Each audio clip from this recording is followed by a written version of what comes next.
નમસ્કાર મિત્રો, આજે આપણે વાત કરવાના છીએ કે મહિલાઓને સ્મશાન સુધી જવાની કેમ મનાઈ હોય છે। તો મિત્રો, આપણે ત્યાં કહેવાય છે કે આત્મા અમર છે પણ શરીર નશ્વર છે। જ્યારે કોઈ વ્યક્તિ આ દુનિયા છોડીને જાય છે ત્યારે તેને અંતિમ વિદાય આપવા આખું ગામ કે સગા સંબંધીઓ ઉમટી પડે છે। પણ શું તમે ક્યારેય નોંધ્યું છે કે હિન્દુ ધર્મમાં મહિલાઓને સ્મશાન સુધી જવાની મનાઈ હોય છે?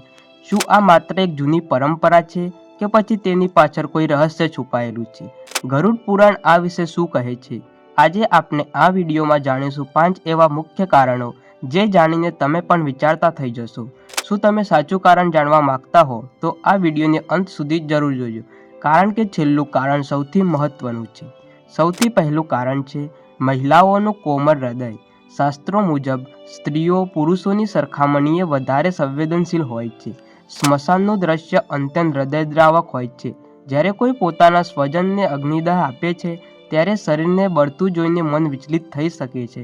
શાસ્ત્રોમાં ઉલ્લેખ છે કે જો સ્મશાનમાં કોઈ રડવા લાગે તો મૃત આત્માને શાંતિ નથી મળતી। આત્માને દુન્યવી મોહ રહી જાય છે અને તેને આ લોક છોડીને જવામાં તકલીફ પડે છે।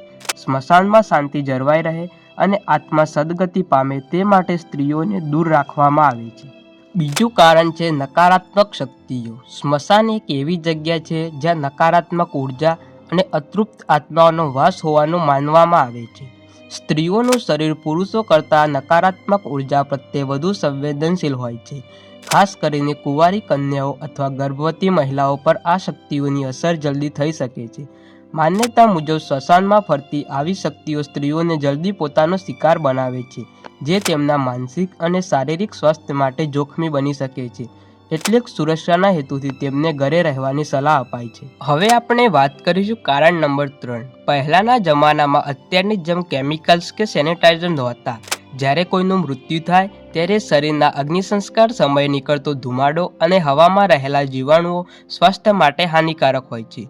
પુરુષો સ્મશાનથી આવ્યા પછી બહાર જ સ્નાન કરીને શુદ્ધ થતા હતા, પરંતુ સ્ત્રીઓ માટે ઘરે રહીને ઘરની શુદ્ધિ કરવી, રસોઈ સંભાળવી અને બાળકોનું ધ્યાન રાખવું। આ ધુમાડો સ્ત્રીઓના લાંબા વાળમાં જલ્દી ચોંટી જાય છે, જે લાંબા ગાળે ઇન્ફેક્શનનું કારણ બની શકે છે। આથી તે જોખમથી તેમને દૂર રાખવામાં આવતી। ચોથું કારણ સામાજિક વ્યવસ્થા સાથે જોડાયેલું છે। જ્યારે કોઈ મૃતદેહને સ્મશાન લઈ જવામાં આવે ત્યારે પાછળથી આખું ઘર અશુદ્ધ ગણાય છે।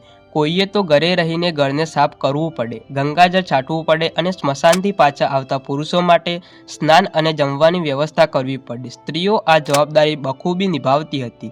જ્યારે પુરુષો સ્મશાનની વિધિ પતાવીને થાકેલા પાકેલા ઘરે આવે ત્યારે તેમને શુદ્ધ અને શાંત વાતાવરણ મળે તે સુનિશ્ચિત કરવા માટે સ્ત્રીઓનું ઘરે રહેવું અનિવાર્ય છે। હવે વાત કરીએ 5મા અને સૌથી વ્યવહારુ કારણની। હિન્દુ ધર્મની પરંપરા મુજબ જે વ્યક્તિ સ્મશાન જાય છે તેને શુદ્ધિ માટે પોતાના વાળ કપાવવા એટલે કે મુંડન કરાવવું જરૂરી છે। સ્ત્રીઓના વાળ તેમની સુંદરતા અને સૌભાગ્યનું પ્રતીક માનવામાં આવે છે। સ્ત્રીઓ માટે પૂર્ણ મુંડન કરાવવું તે સમય યોગ્ય માનવામાં આવતું નહોતું।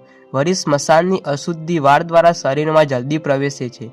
જો મહિલાઓ સ્મશાન જાય તો તેમને પણ આ કડક નિયમો પાળવા પડે, જે વ્યવહારુ રીતે મુશ્કેલ હતા। આથી આ પરંપરા બનાવવામાં આવી કે મહિલાઓ સ્મશાન નહીં જાય। તો મિત્રો, આ હતા એ 5 મુખ્ય કારણો। સમય ભલે બદલાયો પણ આ પરંપરાઓ પાછળ આપણા પૂર્વજોનો આશય માત્ર સ્ત્રીઓની સુરક્ષા અને મર્યાદા જાળવવાનો હતો। તમને આ માહિતી કેવી લાગી? શું તમે આ 5 કારણ વિશે જાણતા હતા? જો તમને વિડીયો ગમ્યો હોય તો કોમેન્ટમાં ઓમ શાંતિ લખી વિડીયોને લાઇક જરૂર કરજો। આવી જ ધાર્મિક માહિતી માટે આપણી ચેનલને સબસ્ક્રાઈબ કરવાનું ભૂલતા નહીં। જય શ્રી કૃષ્ણ।